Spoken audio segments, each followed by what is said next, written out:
Okay, so now we're ready to go ahead and assemble the lasagna. And what I've done is I went ahead and I've already boiled down the lasagna noodles, and I've already,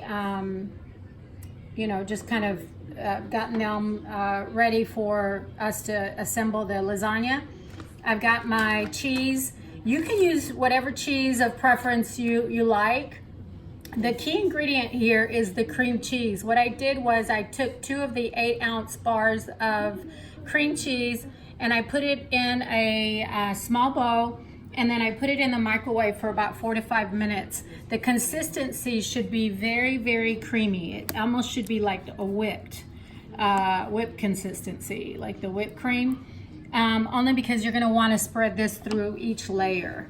And then of course the sauce, the ragu sauce, I just did the bottle of ragu sauce, and I went ahead and put some extra garlic and oregano, and then I mixed it with my meat, only because it's all going to the same place and it's just easier and less ingredients to kind of go back and forth with.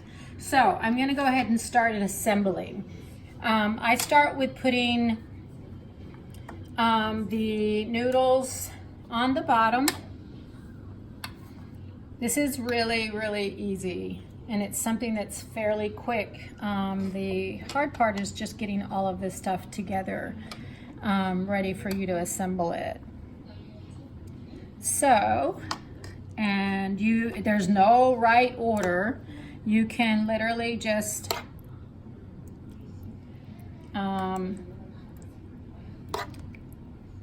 put as much of the meat sauce. I would suggest not putting as much, just kind of like cover the noodle, because you're gonna, if you put too much of it in, it's gonna be hard for the cheese to kind of blend with it, and then when it dries up, it'll still be kind of runny. So as far as the cream cheese is concerned, I just literally just do this.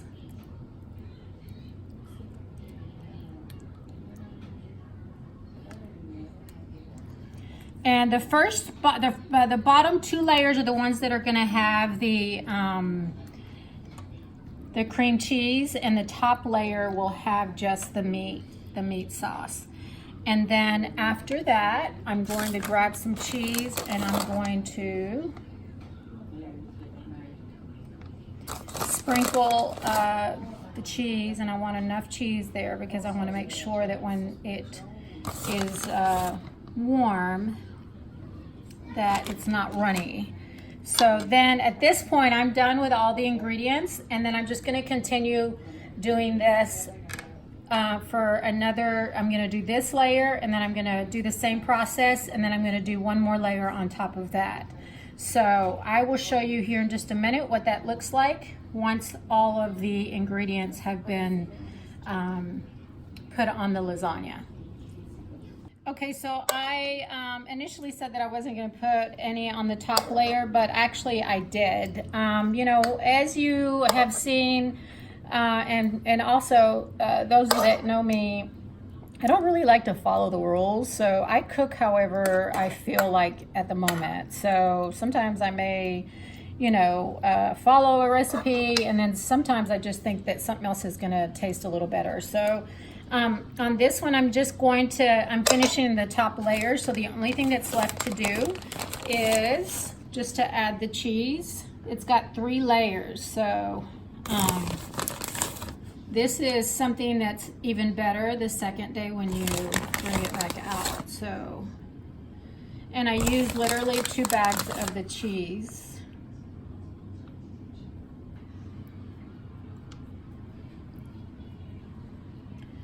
So your oven should already be preheated to 375, because everything is already cooked. So all you're really looking for this to happen is just for the cheese to melt. The cream cheese is replacing the ricotta cheese and the cottage cheese, which I don't like either one. So I started doing it this way. My late sister used to do the same recipe, but she used to do the cottage cheese and the ricotta cheese mixed. But my daughter recommended the cream cheese, so I started doing it that way, and I fell in love with it. So anyway, so we'll show you what it looks like when it's out of the oven. It's probably going to cook about maybe 30 minutes, 25 to 30 minutes.